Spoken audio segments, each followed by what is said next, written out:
Round 5 action, good evening, good morning, good afternoon viewers. Round 5 action here at the short little Lime Rock Park.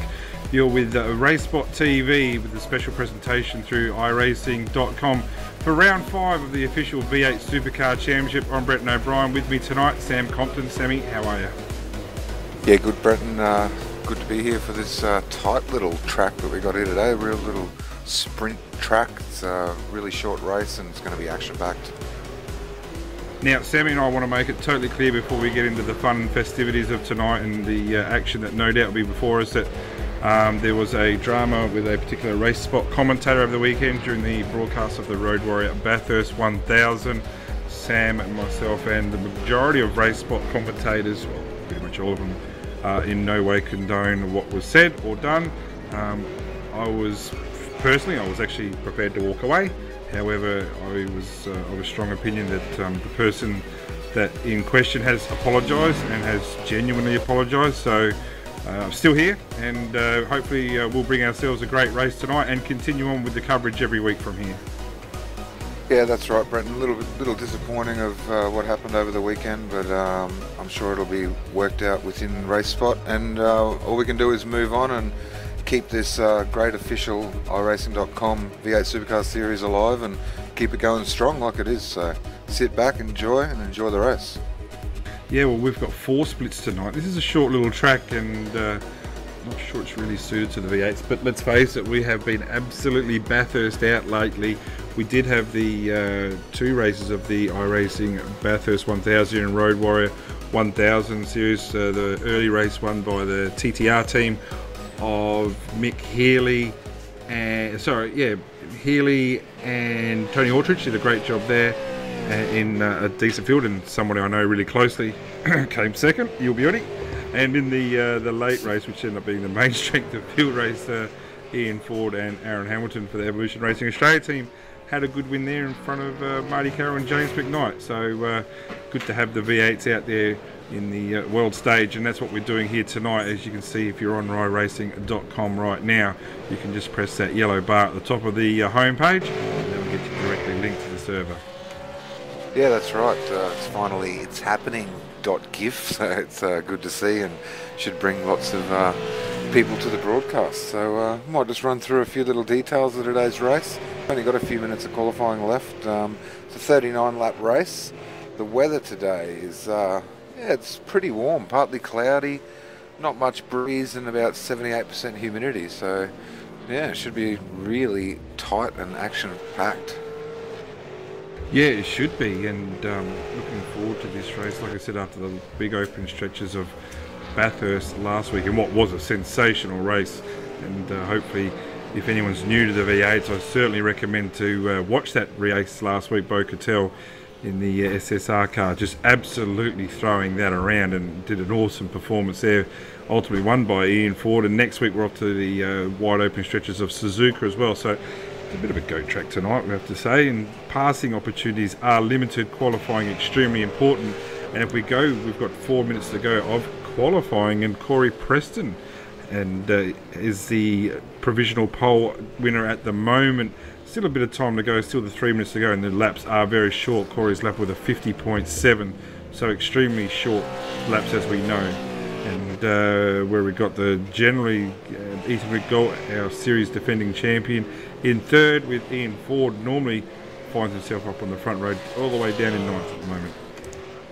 Yeah, good to see Ethan back. And what do we got? Corey Preston up the top, Bo Cattell. Ethan's just improved to P3.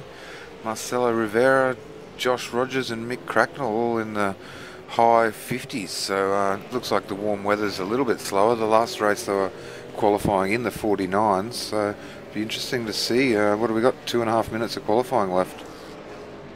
Yeah, so 2.5 laps of qualifying, sorry, 2.5 minutes of qualifying to go. The boys will probably get 3 laps in for sure. So still a long way to go. Yeah, we've got a couple of new guys. It's always good to have the new drivers every week. This week, Mika Esuez, I hope I'm pronouncing that properly, in the, what number car is he wearing tonight? The car 9. And also Dries Nice, or Dries Nice. I think he's driven the V8s before, but it's certainly been a while, in the car number 4. So expecting good things from him. A couple of regulars have come back. Brenton Hobson, great to see him back again. Dylan Golson as well, back again. Aaron Hamilton after his success, his first podium at Bathurst last week. So looking forward to a close race with the usuals with Ethan Grigol, Ian Ford and Bo Cattell. Yeah, don't forget, good to see Mitchell McLeod's made a comeback to the official series. So it's another name good to see. Hayden Dodman in there, and yeah, good strong field here tonight. Yeah, it is, and like I said, for a track that is so short, we've got 4 splits of 20 cars each. So the 80 turners up tonight, which is a good effort. And what's this, round 5, and so far Ethan Grigol won the first 2 races of the championship fairly easily, to be fair.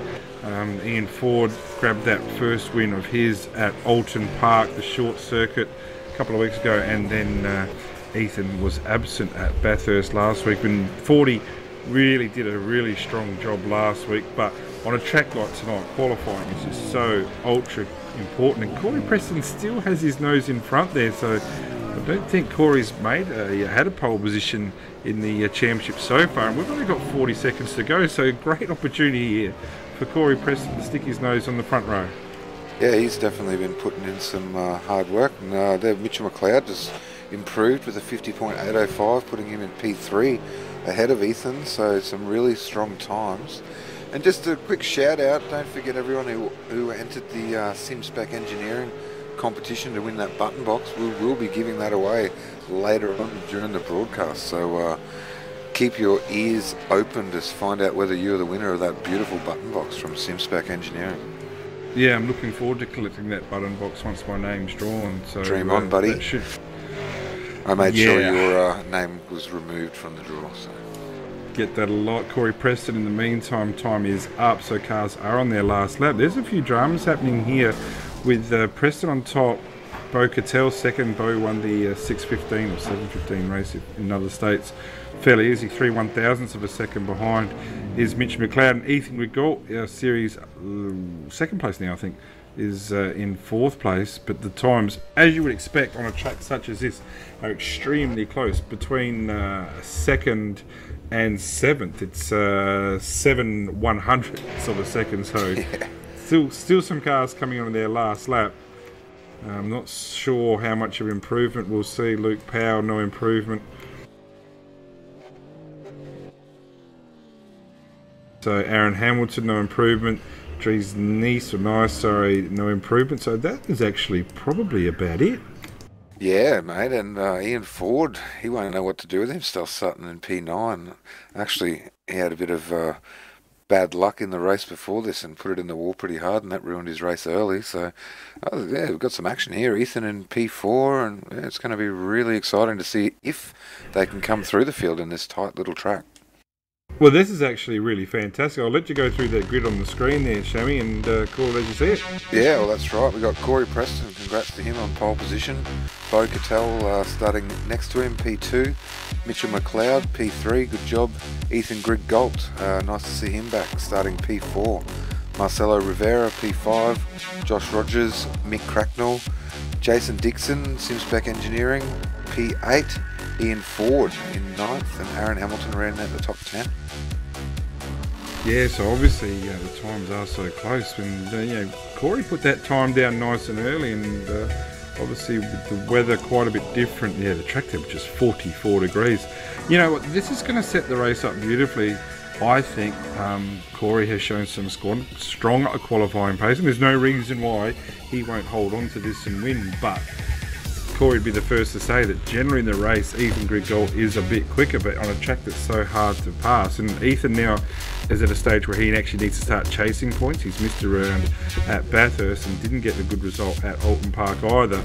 So he's going to have to start chasing points and start probably driving outside of what we normally see him, where he's dominating. We've also got Bo Cattell in a very strong second place, and Mitch McLeod. So there's a couple of quick guys in front of him, and I'm super excited for that 6-boost Ford Falcon of Corey Preston to be on the pole.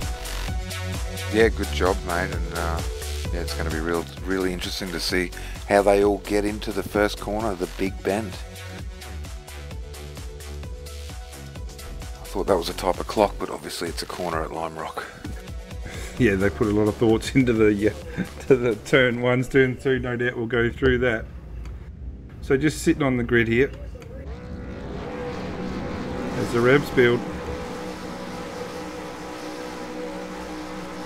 And we're away. And a good solid start by Corey Preston as well. So great to see him. Ethan Griggle very aggressive off the start. So already Ethan Griggle is going to make that position hang out to dry a little bit there. Corey Preston in the meantime does hold that lead. Positions are as standard. We've got Josh Rogers bouncing around quite a bit, but again he's been able to actually promote himself from 6th position up into 5th place, so a good start by him, which is at the detriment of ERA, Marcelo Rivera, Mick Cracknell, Jason Dixon. Yeah, Mitchell McLeod had a big wiggle there, lost a little bit of ground. Ethan had to check up, but I think Ethan might have had the same drama with loss of grip there. Well, so Corey Preston, not sure he's actually, I'm sure he hasn't actually ever had a pole position in the Monday night main strength of field. Probably has led a lap or two, but certainly leads the opening lap here of round 5 Lime Rock Park as Ethan Griggle gets out in the grass very wide there on the aptly named turn 7 downhill. Put a lot of thought into that, and they go around the Big Bend, turn 1 right now. Yeah, 2 wide up here coming into the S's. Who have we got there? Marcelo and Josh Rogers. Yeah, and then Josh has done a good job there. Nice clean defence there. It doesn't look like there's been any incidents so far. Not sure whether any promotions have been made. I think Ford still in 9th position. Aaron Hamilton's dropped to 11th. Mika Asu, who's new to the series and the V8, it's fantastic to have him here. Great to have the international representation tonight. Has worked his way up into the top 10 from 11th spot, so he's actually promoted himself. So up in the top 10 from Mika Asu. Yeah, and Corey's got a bit of pressure here now. Bo Catel's going to, he's closed that gap up there. He's going to be putting Corey under all sorts of pressure. Yeah, well, this pressure's just going to keep coming and coming. We saw, well, I saw that Bo did a fantastic job in the earlier race, and that car's got some genuine speed. Got to admit the new wheels on that SSR car, the chrome silver, looks absolutely mint tonight, and makes the car look $1 million. In the meantime, there's Mitch McLeod just seems to have backed off these two, which is great news for Corey and for Bo. He just looks like he's dropped off a bit, and that's actually giving our series defending champion Ethan Griggle and Josh Rogers and Marcelo Rivera just that little look. But like I said, it's such a hard track to pass on. Yeah, and you can see that it's just a train. These guys just trying to outwit each other so you can get the best power down for the straight to try and make a bit of a move here into the Big Bend. And you don't have much time. You've got the S's following it straight after, and then the old no-name straight. So the creative names are definitely flowing at Lime Rock. Yeah, and we've got our first retirement, I would think, for the race. Well, certainly he's in the pit streets needs the car 4. Has had a bit of this there, put it into the wall. So, you know, you can't afford any time in the pits. They only need 72 litres at the start. So, not the way that Drees wanted to finish the race, but hopefully he'll be back from week to week.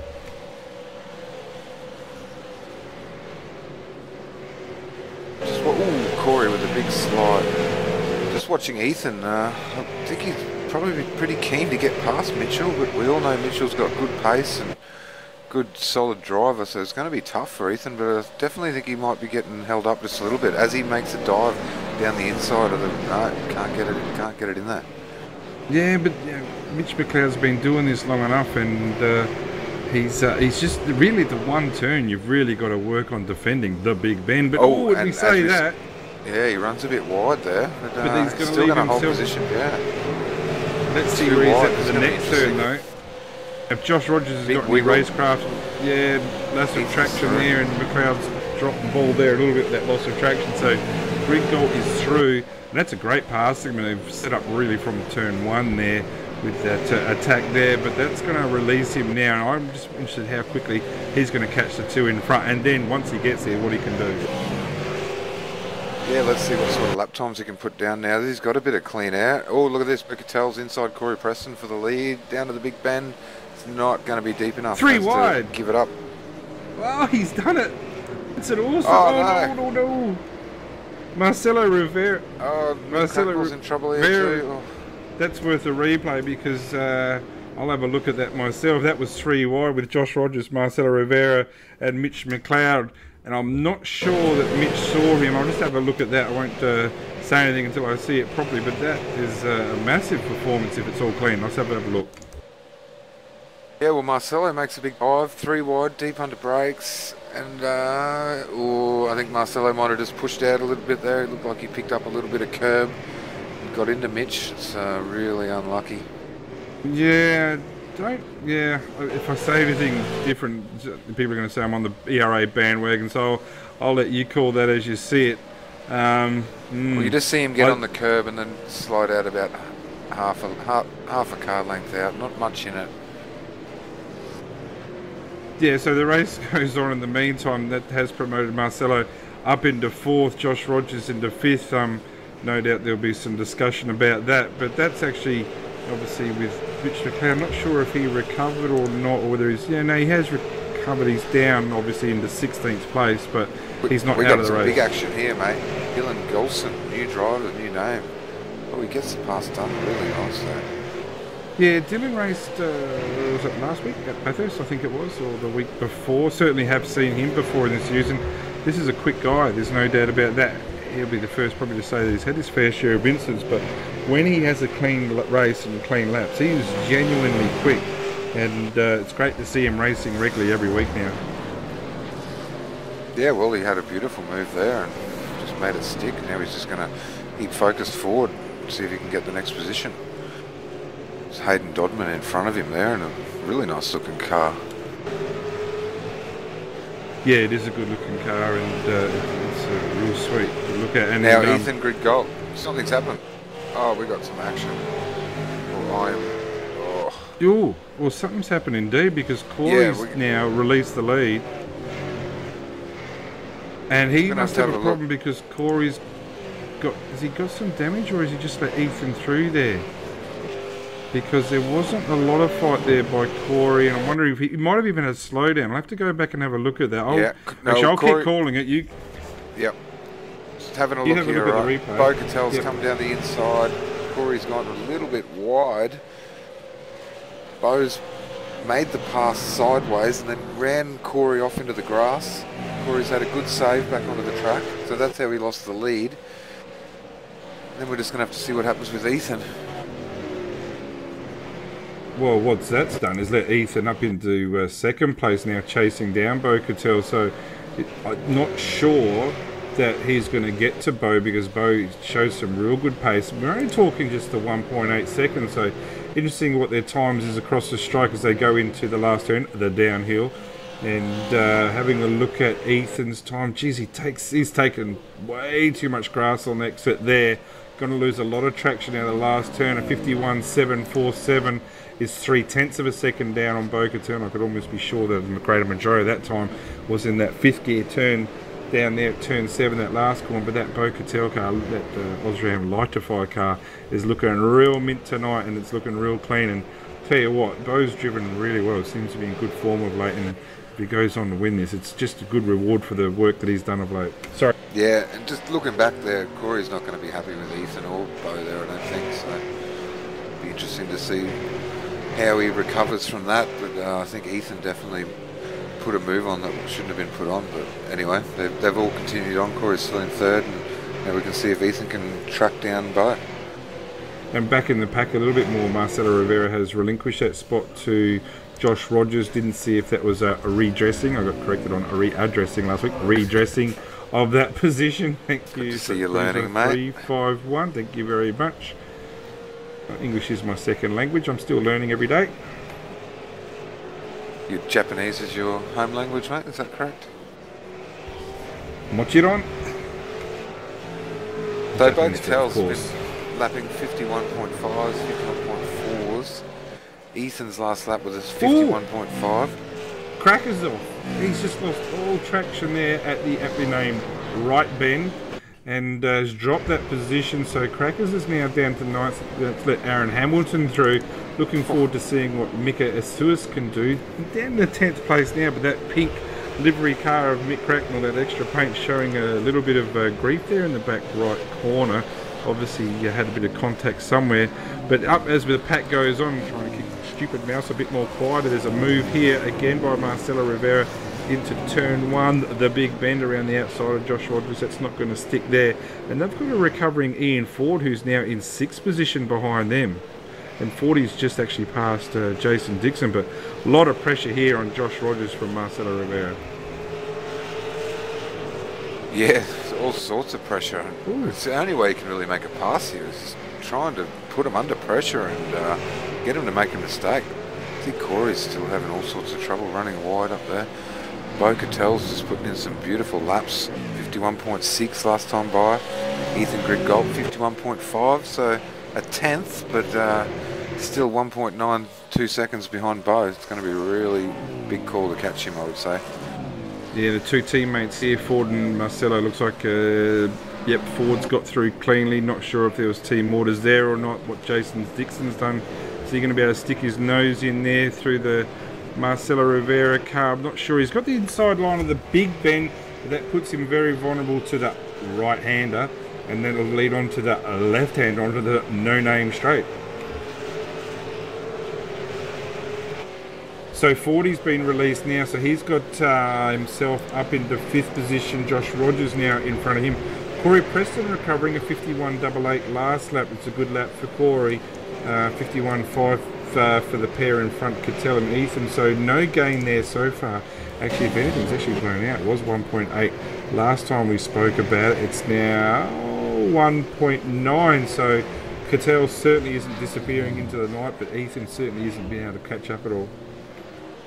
No, Mick Cracknell back there having a dig after his big slide and big moment where he went off the track and caught a little bit of the wall. It looks like he's recovering reasonably well after that. Yeah, he is, and he's got Aaron Hamilton in front of him, and we know that Hamilton and Crackers have had more than their fair share of incidents over the past few seasons, and I'd say Aaron himself would probably say that he might be responsible for 1 or 2 more than Crackers, shall we say. So I'm confident that it will stay fairly clean, but don't be surprised if there's a bit of action here. Yeah, Ethan's not catching Bo up there, but Marcelo and Jason Dixon, there's some great driving going on here.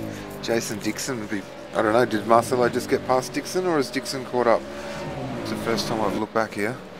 No. Dixon's just been thereabouts. He got overtaken by Ford, and Ford brought him up to Marcelo. But tyre management, I know it's only a short little race. It's only the 39 lap race, but it's actually surprisingly really, really hard on tyres, and you can certainly get aggressive with your setups with your tyres and bank in those hot laps early and then try and hold on to that position due to the limited passing opportunities. But at the same time, the tyres can go right off very, very quickly here, and there's so many little technical sections of this track that if you don't have the right setup, don't have the right rubber on the ground, it can let you go. Definitely can. It's I haven't done many laps around here this week with all the Bathurst 1000 preparations and putting in double stints just to have my teammate crash with 10 laps to go, but a little disappointing there, but we won't mention any names. Oh, well, I will. Did the second Bathurst 1000, started at 11 o'clock at night my time, which is a very user-friendly time for our co-commentator, Mr. Compton here. He started slowly, put the wrong setup in the car, a Zolder setup for Bathurst. That didn't work. Yeah, and then disappeared for a long, long time. So somebody here, sitting in my chair, talking, sounding like, no, he wasn't, you were. And triple stinted, and then yeah, I was absolutely exhausted. Come 5 o'clock in the morning, only to see my car put into a wall in a part where I've never seen a car crash before. Oh, that's turn it up. 10 laps to go, what, P5, P6? P6, looking anyway, strong. Mate. We won't talk about that. No, I'll talk all night about it, you mongrel thing. Ooh, it's a bit harsh. Easy. Better watch what you say, mate. Rightly so too, and let's not make jokes about that. No.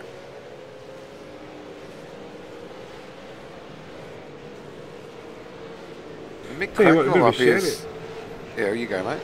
Yeah, I will, because this Mick, as we said, great to have him along, and he certainly hasn't disappeared either, and he's on the tail here of the Cracknell and Hamilton battle. So, yeah, these are two guys in front of him who pretty much wholly and solely race the V8. I think they might have a dabble as Crackers has a bit of a look here inside that Yeah, it is. And geez, good drive out there by Hamilton at the turn uphill and then now at the downhill.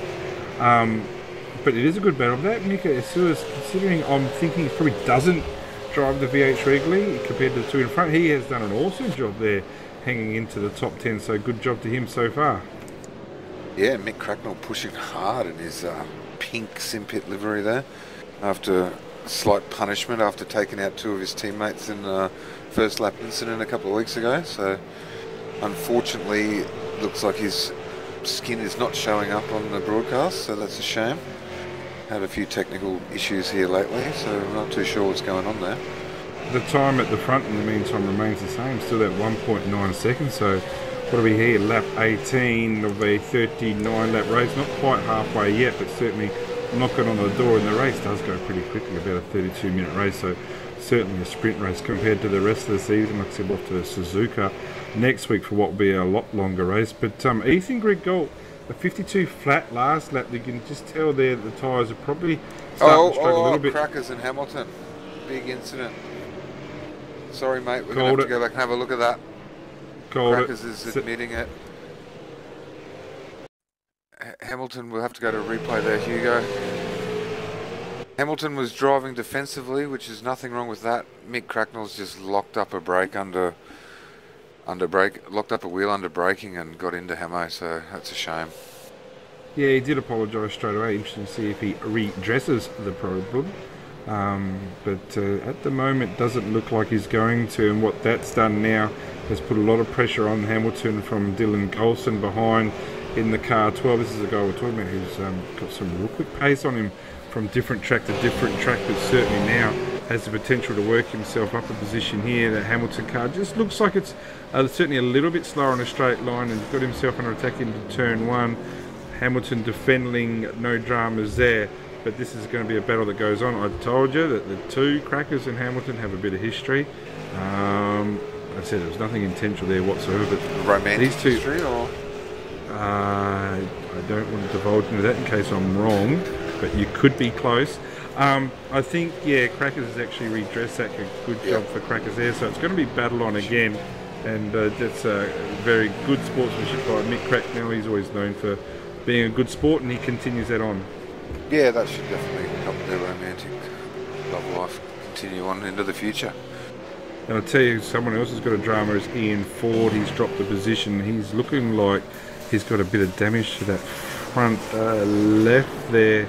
Just want to make sure that there's not a little screen glitch there, but he's certainly dropped down that position. And Marcelo Rivera certainly looks like he's got the pace overtaken Ford at a spot we haven't seen, but now Mr. Dixon, Jason Dixon behind is putting a bit of pressure on as well. But running really well here, putting some pressure on 40. Yeah, 40's really struggled at Lime Rock this week. He's not actually. Oh no! Wow. Oh. Yeah, well, there's no team orders, and Marcelo doesn't have to keep letting 40 through, and that's now let Jason Dixon through. So hopefully Marcelo now is going to keep his nose clean and drive out of there. And 40's on the attack again. He's got a lot better drive out, but into the downhill turn 7. Let's see if 40 can have a decent attack here. He's certainly got the better drive out, certainly in the draft. I'm not sure if that car is going to be able to do any jobs here as he goes deep into turn 1. He'll hold that inside line, but the outside line seems to have that better drive. And if Jason can hold it there, gets into him a bit. A little bit of a tag, a little bit of loss of traction there by Dixon. You'd have to think now that Jason Dixon will be able to hold it. Exactly right, mate. That's why we love him. It's exactly right. But I would imagine now that Dixon's going to have his hands full with Ford behind. I tell you again, my little mate here, Mick Asuas, he's got himself up in the 8th position now after the dramas of Cracknell and Hamilton, and he's now bagging into this battle as well. And while we're talking about Jason Dixon, him and Simspec Engineering, his company, have been really nice to donate a button box, and we've been running the competition now from last week's Bathurst, and we are proud to announce the winner this week. So big thanks to everyone who entered the competition. Pretty sure the way it's worked is Jason's taken all the entries and given them a number and put it into a number generator, and the winner of the Simspec Engineering button box is Redback Racing's David Baxter. So big congrats to Bax. Yay for back, so happy. No, well done. And, damn it, I really wanted one. And good job for Dave Baxter and for all those who entered, and a special mention for Jason Dixon and all the crew there at SimSpec Engineering, and that's fantastic. And hopefully, Dave, you'll no doubt give Jason your details and he'll get that to you. So congratulations, and a great promotion brought to you by SimSpec Engineering. Yeah, plenty of entries there, so it's really good. It's a startup company, and he's got some big plans for some shifter with integrated sway bar interaction, so that should be really interesting. Definitely a company to keep an eye on to the future for the V8 Supercar sim racing community. Yeah, and it's brought to you by a guy who actually races the V8, so he'll have a closer idea as to even better what we want. But there's so many good companies out there that support sim racing in general, and the SimSpec certainly jumping on board there, and it's great to see a local product up at the front. Bo-Catel looking more and more comfortable. Last lap just punched in a 51.8. There used to be 2.2 seconds, still is 2.2 seconds, so no change there. But Bo-Catel, as every lap goes by, we're on lap 25, already looks more and more comfortable. Definitely, the gaps is extending the gap to Ethan, like you said. Big gap back to third with Corey. Another big gap to Josh Rogers there in P4. Crackers has got back through Aaron Hamilton, no doubt a bit more safer this time. There doesn't seem to be any loss of track position or anything like that, so that has been a clean move. So releases Crackers now up into 9th position. That just happened there at the Big Bend turn 1 and 2. So Crackers has been released, and hopefully he'll by chase down Mika, my little mate Mika there. And I don't know much about him. He might drive V8s every week as far as I know in the European series, but for now he's a rookie in this series right here and now on the Monday night's main strength of field. Yeah, we got an issue. Aaron Hamilton's off. Have to have a look and see what happened. I didn't quite catch it. I'm just hearing the driver chat. Yeah, I don't know if it's Hamilton off because he's still there. No, he has had it off. He's got really loose coming up over the top. He's got on the grass. He's saved it really well, and he's done a great job, really.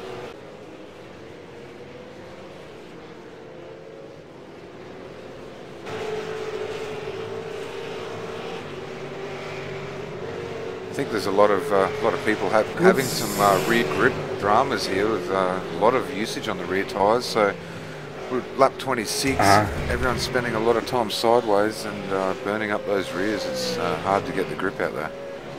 Yeah, I was just wondering what was happening because Roy Clark in the 15 was coming over the channel talking about the race, and I was thinking, hang on, there's no Roy Clark in this race. So no, I was confused as well. Yeah, confused the hell out of me. I'm easily confused. Yes, you are. But that's the spotter, obviously, for Brenton Hobson. So yeah, it's great to have having that team have a spotter, and hopefully it'll continue to work. But Roy, change channel, mate. Now Marcelo Rivera is putting Josh Rogers under all sort of pressure here for P4. Rogers just getting a little bit sideways there. Aaron's going to have Marcelo's going to have a good run. He has a little look. Tough spot to have a go, but I think he's just getting in his mirrors. But look how much time he lost there. Yeah, the drive out wasn't good, and what that's done is really put himself ready to be under attack from Jason Dixon. It just seems to be dropping off. Ian Ford now 40, thinks losing a little bit of interest in this race with that setup. He's tried to run one very late call as to where he was going with that setup, but yeah, he's been the winner of the past 2 races. Geez, Marcelo does go real deep under turn 1, but he does pull it up. There's no dramas there. But this is a battling for position for fourth position now. So what are we on, lap 28? So just the 11 quick laps to go. Yeah, it's going really quick, but not quick enough for me, unfortunately. I might have to leave you with it with about 5 to go tonight, Brenton. I've got to get to work today, and before I do go, a big shout out to all the viewers today. We've got over 140 people watching live. Really good, great for the iRacing.com official V8 Supercar series, and a big shout out to one of my old friends in there, Sam Kangaroosaurus. Good to see you, buddy. Should get back in the V8 and give it a shot. Yeah, see, straight away we know you're lying. You don't have any mates, Sammy, but yes, mate, no work, don't pay the bills. I believe that. But anyway, mate, no, I know you've got to go to work. You said that at the start, and abandoning ship. don't want to, mate, but unfortunately we might have to. Just before I go, I might just run through the top 10 for you, eh? Well, I can do that, mate, if you want, and you can head off, mate. It's all good at the moment. Bo-Cattell leading by... Yep, you head off to work, mate, and we'll speak to you next week. 1.7 seconds is your lead from Bo-Cattell to Ethan Goodgold, so both these guys have really driven away from Corey Preston. He's 9 seconds behind now, but not sure whether Corey's had the podium before, so hopefully he can maintain the position he's in. Josh Rogers and Marcelo Rivera close here. Jason Dixon in 6th, Ford in 7th, Asuas in 8th, Cracknell and Golson will round out your top 10 at the moment. So certainly a great little race going here. And the from 4th, who is 14.5 seconds down, to 9th, it's actually less than 4 seconds. So, yep, normally it's about where Sam would come in, but he's not here anymore, but it's okay, we'll bring this home. Yeah, Ethan Grigor is 52.5 last lap, so there's certainly a degradation of his tyres there. Those times are certainly dropping away quite badly. So, oh, and even there at the last turn, he's taken that last turn, solid 5th gear there, which we might jump on board for a lap. Next lap, we'll try and find ourselves a little decent battle. We'll probably jump on board with the Jason Dixon here. We'll go on board for a lap of this very short Summit Park racetrack. So the big bend here as he enters that, he's dropping down the 2nd gear, 3rd gear on exit here, and you won't need the 2nd gear just here at the aptly named left bend, as they've just a little short shift here to 3rd, to the right bend as they now go on to the no name straight down here at the back. So going through the gears, this is a little technical section here where you go down to 4th gear, trying to keep that real tight line there. The car gets so loose and so light there, you've got to stay off the power just that fraction of a second. Down into this turn, uphill turn, which is turn 6, as we go racing down here. 5th gear normally around here, try and keep tight on the entry, get on the exit, getting the power nice and early. You've got, who's that in front of us, Marcelo Rivera attacking Josh Rogers. Rogers in full-on defence. That's going to let Jason Dixon have a bit of a look in here, but that is a 52-second lap of this very, very tight track, and Dixon actually gives the rear of Marcelo that little bit of a tap there on the exit of turn 2.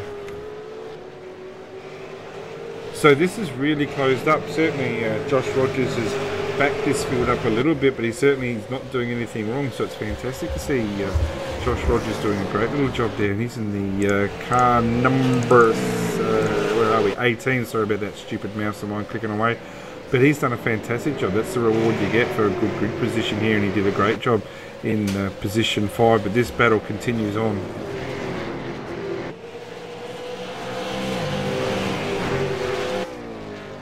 Sorry, Lime Rock Park, not Summit Point, sorry, I do forget. Yep, been a busy week. So yeah, Lime Rock Park, it is a very short track, it's an incredibly short track. It's, what have we got? It's just a 2.46k, so it actually a track that very much reminds me of Summit Point, so I do forgive you for that.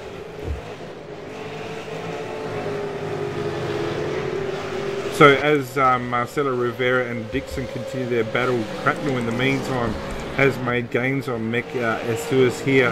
Just Cracknell with all of his experience there, lap 33 now, so the race is going to wind down particularly quickly here, and I reckon that Cracknell will be pretty keen to make that extra position. Just going to see the racecraft of Mika, no doubt, the seasoned driver of whatever car he drives, because he's done such an awesome job tonight, and really hoping that this makes a lot of other people out there.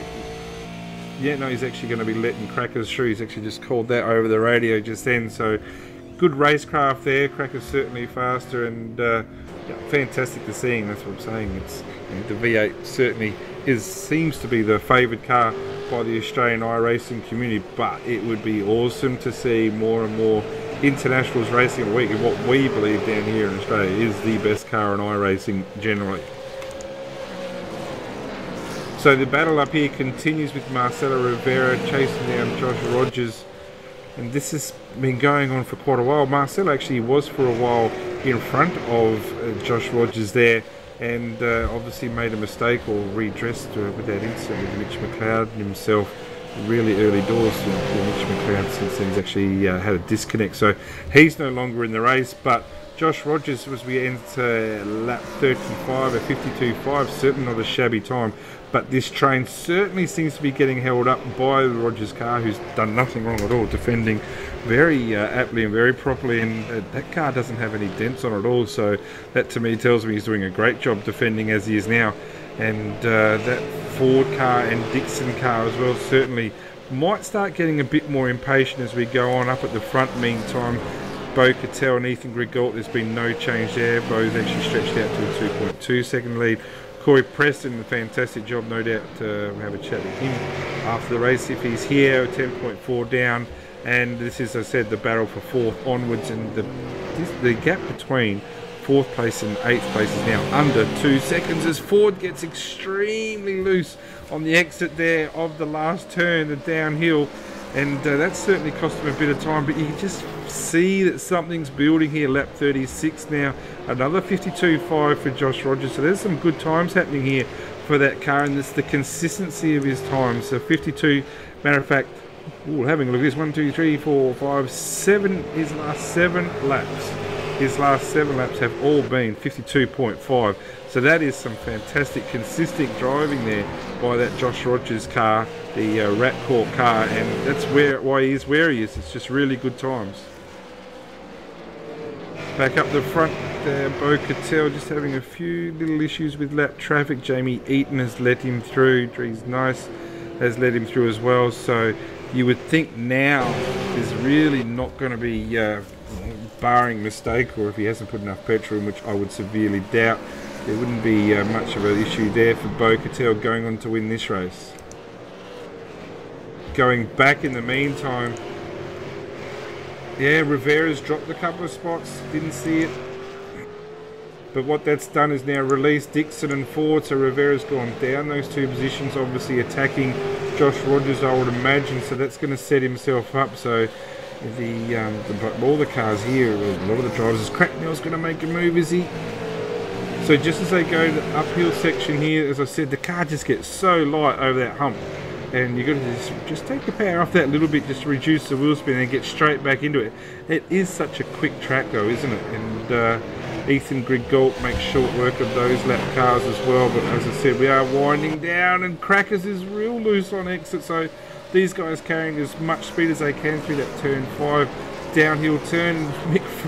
Ian Ford in front of them at the Big Bend has just that little moment, didn't drop too much time, but hats off to Josh Rogers, has done an awesome job, has seen off the challenges, and as we now on lap 38, our second to last lap, you'd have to think that little gap that he's got now over Jason Dixon will get him that just reward of 4th place, as Crackers actually drives over the grass. Not sure what happens there on the no name straight out the back. That's going to drop him a little bit of time. Don't think there'll be a shortcut involved with that, but certainly you would think that he's not going to get himself in a position to attack anymore on the Rivera car in front. So we're now on the last lap here, and we'd be remiss not to have our attention shown to the race leader Bo Cattell. Done a great job, no doubt.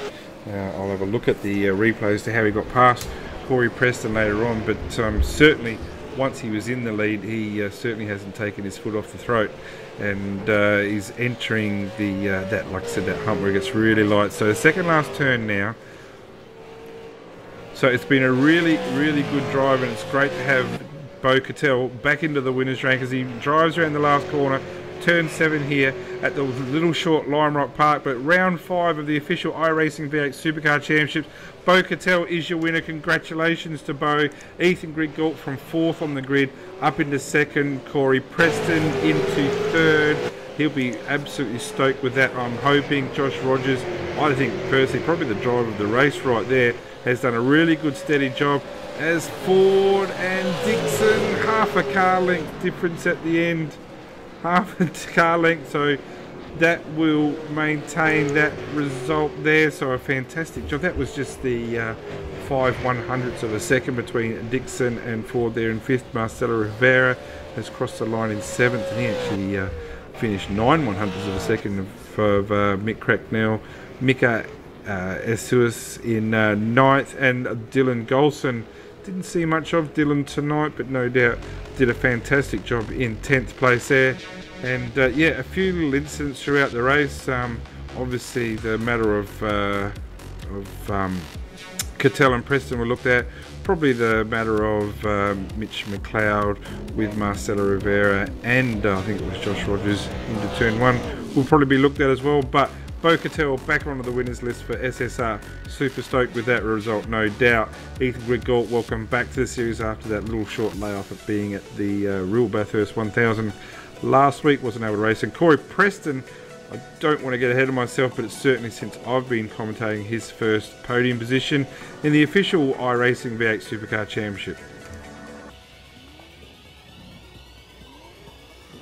So a really good strong race there, and Dre's niece did get back out there in 19th after his early instance there, albeit 5 laps down. Didn't get to see much of Luke Powell in the GTI car. He had some issues, I'm thinking, being 2 laps down. Jamie Eaton, the Redback Racing car. Well, the Redback Racing team have had a small win tonight with the SimSpec Engineering button box win tonight for Dave representing that team, so congratulations to him.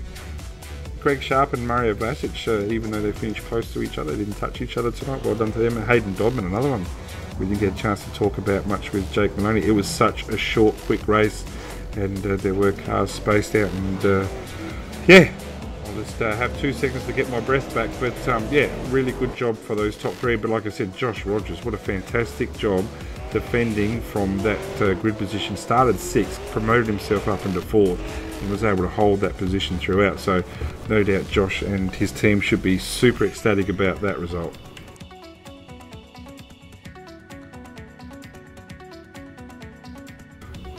So we're looking forward now to Suzuka next week, and that's a long race. I think it's up to 32 laps, so no doubt there'll be plenty of action there. But also for the viewers out there, and also for the Australian V8 boys, next week you'll find a lot of the teams and the drivers are off to the Blancpain BES, so the Endurance Series next week at Brands Hatch. 3 races there, and a couple of really good strong results for the Australian teams in the first round, and no doubt those teams will be looking to continue on into round 2 and onwards.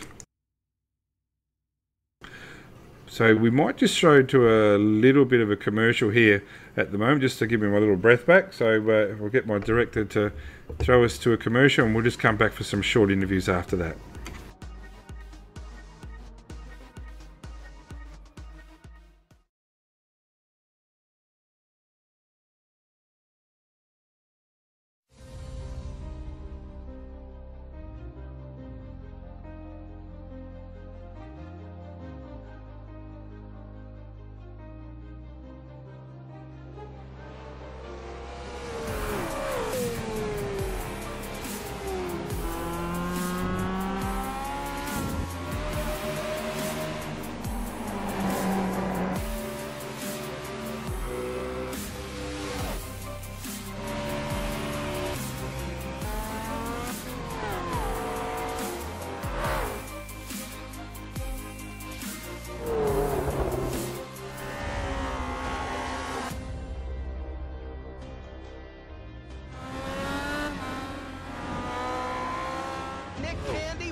Truex in the outside, contact made. 56 slides it at a 4. Who's going to be at the stripe?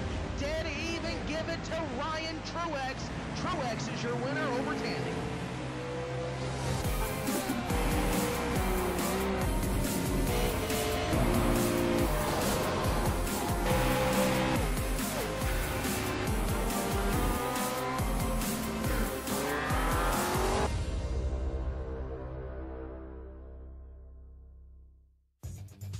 Simulated racing can be awesome, but can also be kind of a free-for-all.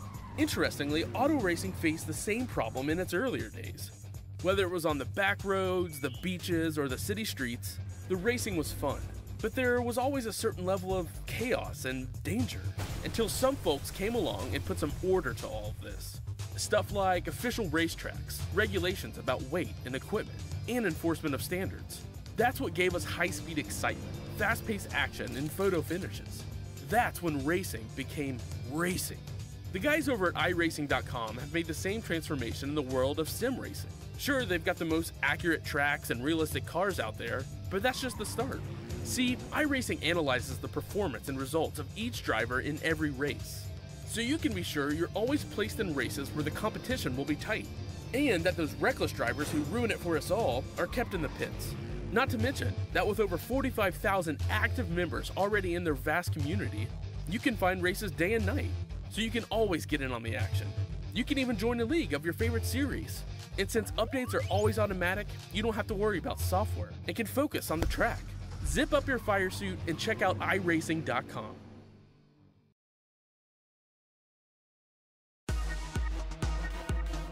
Welcome back to RaceSpotTV in conjunction with iRacing.com. Round 5 action here at Lime Rock Park, a short little track. That race has been run, done and won by SSR's Bo Cattell. Congratulations to him. Great to have him back on the winner's podium. With us at the moment for Dayco Racing, Jake Maloney. Jake had some issues tonight, no doubt. Looked like a bit of a netcode problem there into lap 1. Tell us a bit about it. Yeah, so he just got a decent start, was going around the outside of a few guys, and got a bit of a hit from Brenton Hobson. Not really his fault. There was about half a metre of netcode and just a product of being on the US server, and we got spun around. But after that we just fought through and came back to 13th.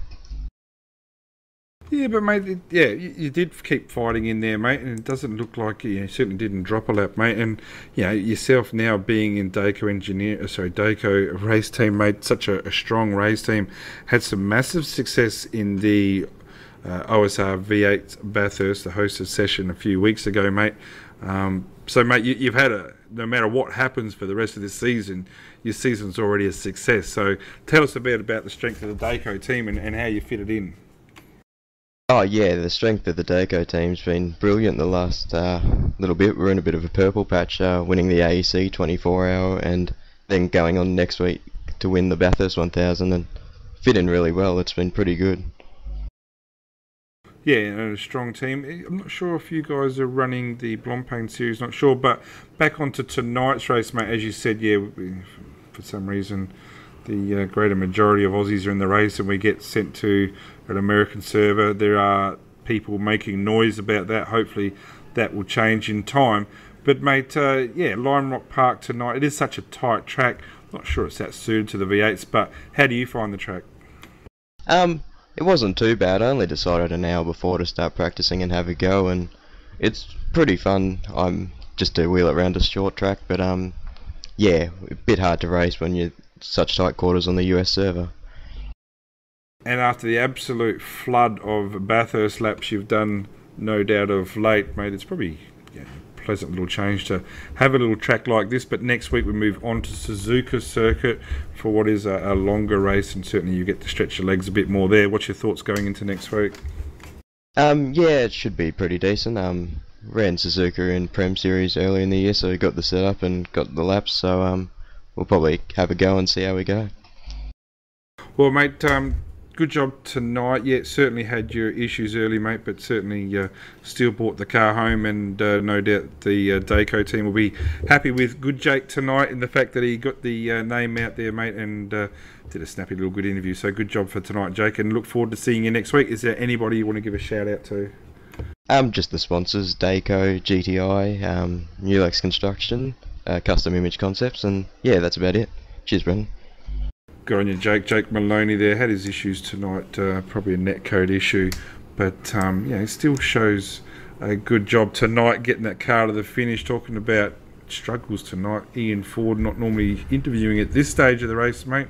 Brought the car home. Where did you end up coming in? 6th position, mate, 9th on the grid. Tell us about the qualifying. There's nothing much to talk about in qualifying. I was still trying to work the setup, try and get it all perfect for the last corner. And, you know, I was only like 2/10 off pole, so had to start relatively far back in the field and then just went elbows out, all aggressive, and hopefully put on one hell of a show, because I was certainly losing panels here, there and everywhere and ending up off-road, hitting teammates. It was pretty bloody crazy. Yeah, well, I saw a little tap between yourself and Marcelo Rivera, no doubt. That'll get sorted out somewhere else. But to be honest with you, it didn't look anything too messy. And Marcelo did a fairly good job bringing that car home in 7th. Had some issues there late, but mate, a successful weekend for you, winning the late Bathurst 1000 race, partnering with with Aaron Hamilton, mate. Just rewards for what has been a fairly long season. We're only up to week number 5, and I know you're very competitive in the OSR Wednesday night races. You do the Premier Series, you also do the Blancpain Series, and you had a fantastic start in that. Was that last weekend? 2 weekends ago. Blancpain again this week. So the Bathurst 1000 race, you win on Saturday night, Sunday morning late. An awesome performance by yourself, and tell us a bit about that one.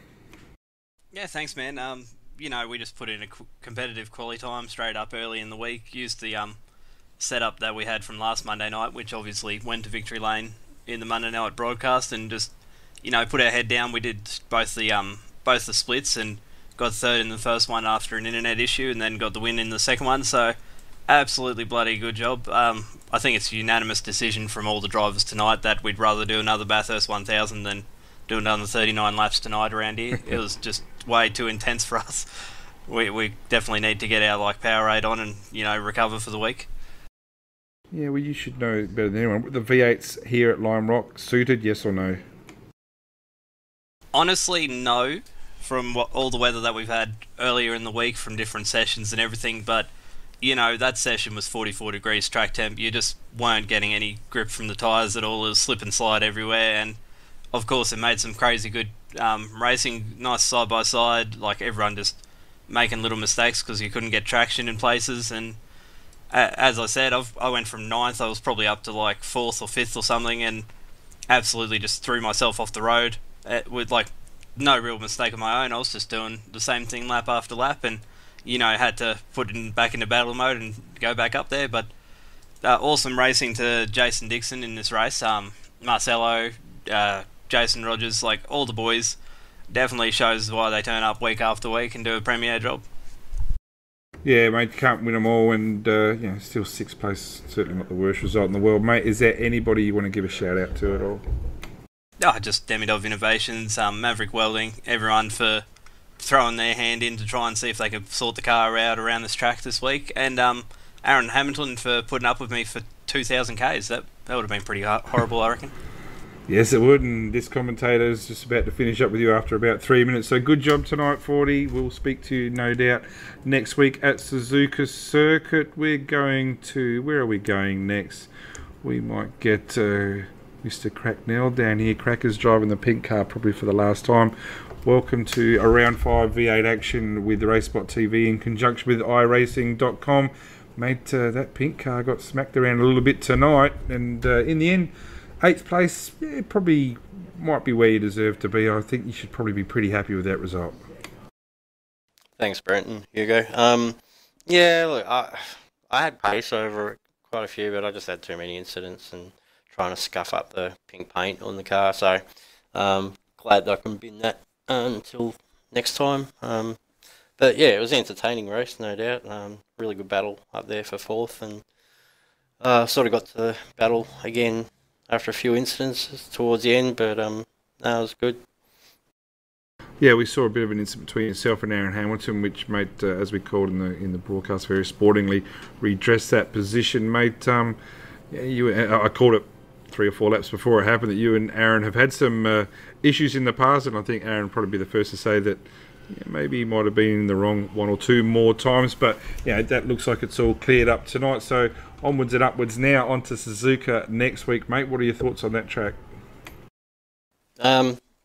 It wasn't one of my favourite tracks until the first season we raced on it, and I don't know, for some reason I found a groove there, so I'm really looking forward to it and got some high expectations. So hopefully I can finish somewhere above, 8th, I guess. But as far as the incident with Aaron, I tried to go down the outside, and I just locked the rears, and turning into that corner, it sort of pitched the car towards his car and just nailed his door. So I just kind of waited a couple of laps for him to get a little bit of a gap over Dylan before I readdressed, because I didn't want to sort of fall in behind another train of cars.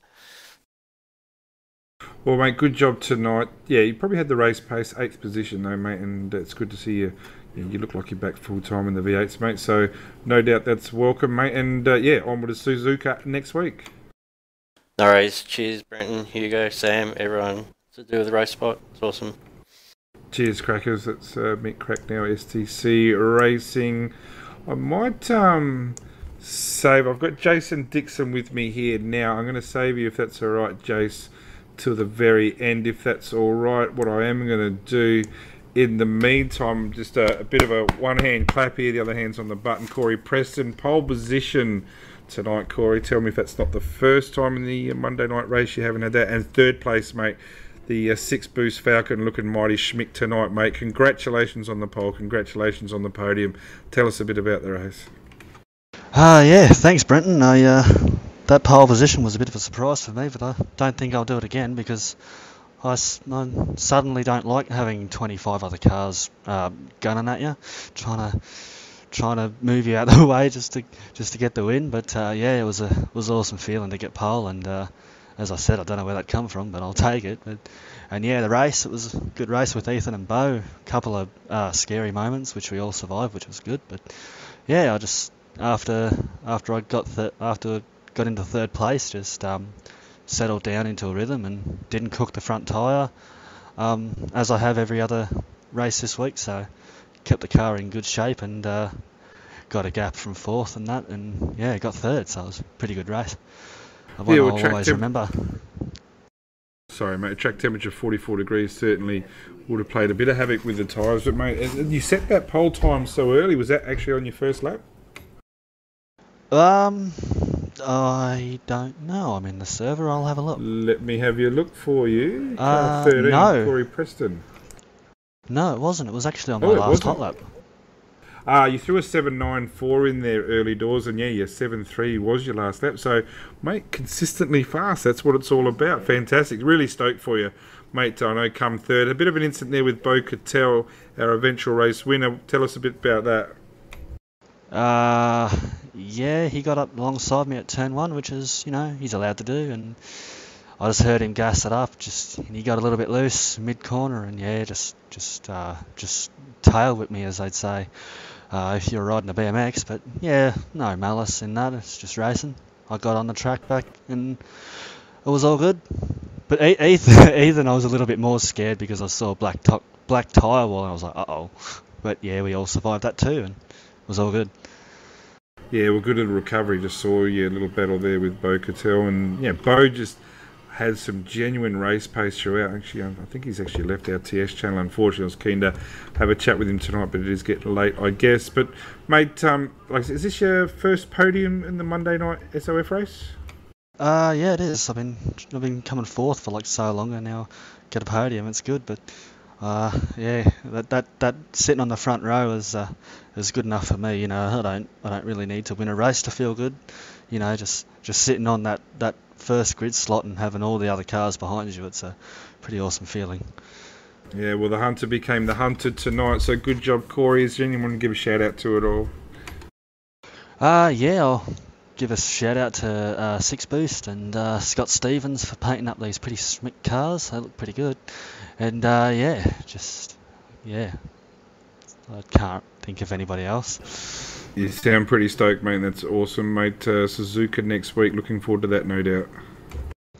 Yeah, car's always pretty good there, I think too. So looking forward to that as well. Well, Corey, good job tonight, mate. Third position in the iRacing.com official series, mate.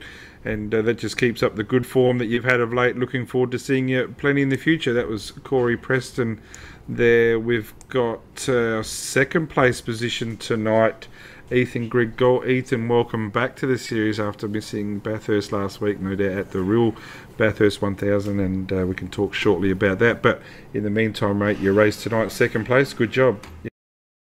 Yeah, it was quite a fun race at a track that you wouldn't think would suit the car very well, but it made for great racing.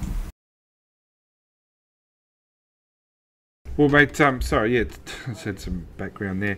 Mate, sorry, your race tonight, yeah, fourth on the grid, and certainly, certainly might have given you a bit of motivation to get stuck in amongst it and got yourself up into second tonight.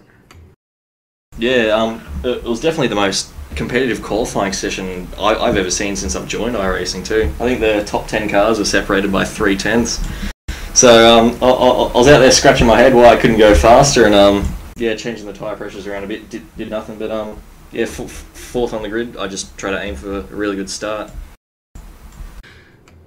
And mate, attending the real Bathurst 1000 last weekend, mate. Is that the first time you've been there? And give us your thoughts. Yeah, it's the first time I've been there, and yeah, I camped there for a good 6 days, which is I'm not camping again after that. But bit of rain. Oh, a lot of rain. Other than that, the track action was absolutely awesome. It's great to go there and see the track in real life, because I've cut so many laps through it on Bathurst. You can pretty much pick up on everything you've seen on iRacing. Yeah, just awesome. Yeah, fantastic, mate. And second place tonight certainly won't do your championship aspirations any harm for this series. You're missing Bathurst. Not sure. I think you had the win in the Road America, in the V8's Americas online on the Saturday, but probably dropped a few points to Ian Ford on the Alton Park, but picked up some points tonight, no doubt. Yeah, I think missing out on Bathurst isn't that great, because it's always a really high strength field race, and I'm pretty sure Ian got really good points from that, so kind of on the back foot a tiny bit, but yeah, hopefully I can pull it back. Well, mate, good job tonight. I'm just running out of time here a little bit, mate, but anyone you want to thank to SDC, or anybody you want to thank to at all? Yeah, I'll just thank RaceSpot for holding this awesome broadcast, and iRacing for help fund half of it as well, and I thank SDC for always being there ready to help when I'm slightly off the pace, and we get the work done. Yeah, good job, Ethan Grigg Galt there, coming second tonight in the main strength of field Monday night race here with RaceSpotTV. Kept Jason Dixon here on the back burn for a while. Jace has been with us for a little while here in the commentary booth. Jace, welcome to the broadcast officially, and the SimSpec Engineering Falcon drove pretty well tonight. Got in some good battles with Josh Rogers, Jason Dixon, Ian Ford and Marcelo Rivera. Tell us a bit about the race. Yeah, that was probably the most hectic battle I've ever had, having to defend every lap and attack at the same time. I don't think there was a lap went by I wasn't within half a second of a car around me. Yeah, and a good result for yourself, mate. And after all the massive amounts of laps of Bathurst that most of the boys have done over the last few weeks, it's probably a good change to go to a different circuit, maybe not Lime Rock, I must admit. It's a bit short, bit of a goat track, but mate, good result for yourself tonight. Yeah, I'm starting to really like this track. It reminds me a lot of the track I grew up at with karting. Spent a lot of years doing a lot of laps around that. It was the same sort of layout. There was 4 corners and only one left-hander, so it has a bit in common. So I quite enjoyed that. Every single race I've had though here has been brilliant all week, so at least it gives you close fought racing, which is all you really want to ask for. Yeah, and qualifying certainly extremely close throughout. You actually qualified down in 8th position, so being up in 5th at the end is a really strong result, mate. Shakira, your daughter, mate, shows some exceptional pace. Did she race tonight in another split or not? No, we've got to share a computer and rig, so we can't really race. So Dad's taken over tonight.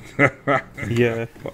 I tell you what, she's catching you, Dad. She's getting faster every week, so she might be giving you a nudge in the next few weeks, I'm thinking.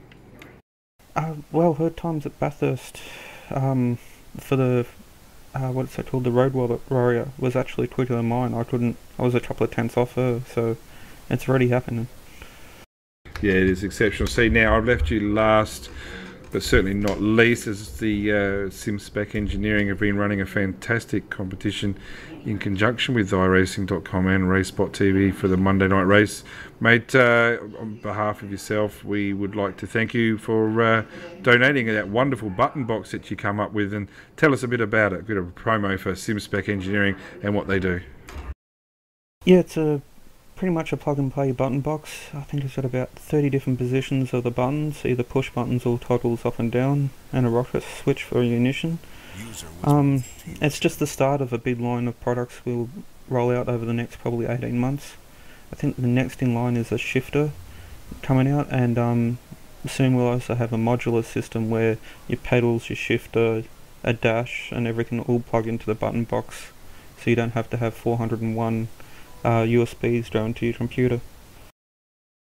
Yeah, mate, the only thing I know about my computer is the colour of it. I know nothing else about it, so I'll just nod and pretend I have a clue what you're talking about, but it does sound very promising. Make sure you get yourselves on Facebook on SimSpec Engineering's page, and keep your eye open for those great updates that Jason and SimSpec Engineering have got coming. And in the meantime, we have to congratulate David Baxter of Redback Racing tonight, picking up that button box. So Jace, no doubt you'd like to congratulate him as well. Yeah, big congratulations to Baxter.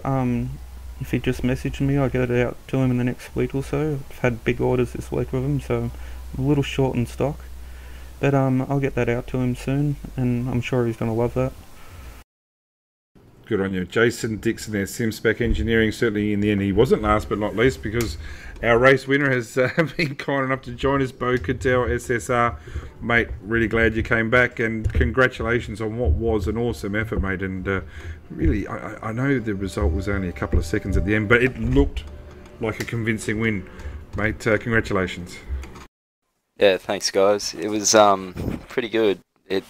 I knew I had the pace for Ethan this week, and it was just a matter of not making too many mistakes. And when he qualified 4th, I knew I had an opportunity, and yeah, sort of took it. And a win in the earlier race as well must have given you just that bit more confidence leading into this race. Mate, you've been a winner on Monday night races before, but tonight you just looked that much more comfortable on what is such a short little track.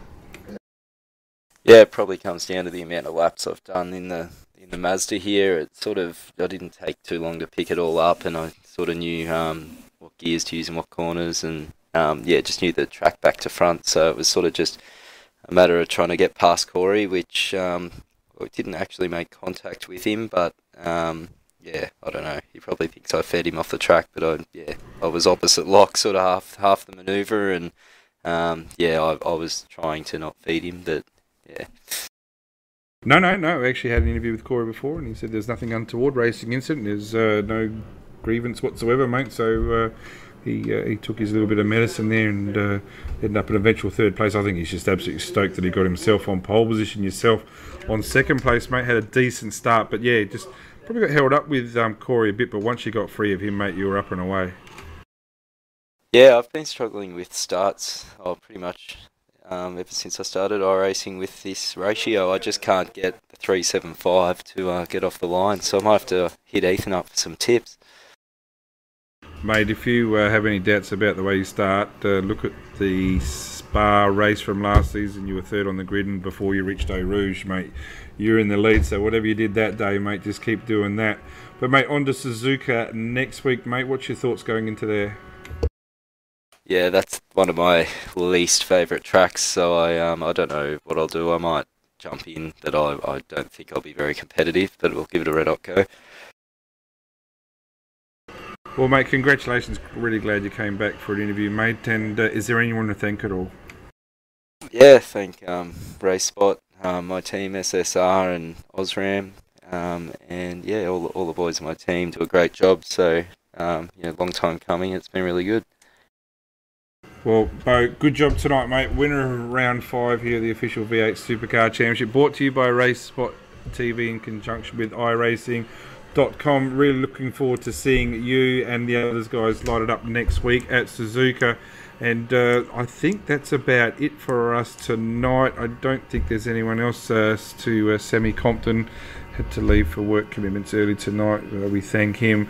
Hugo Luiz, as usual, in the commentary booth, or in the director's chair tonight, all the way from Brazil. Seriously, if you get the time to have a listen to Hugo, it's like he's sitting on a highway tonight. The amount of cars and horns in the background is just crazy there in Brazil tonight.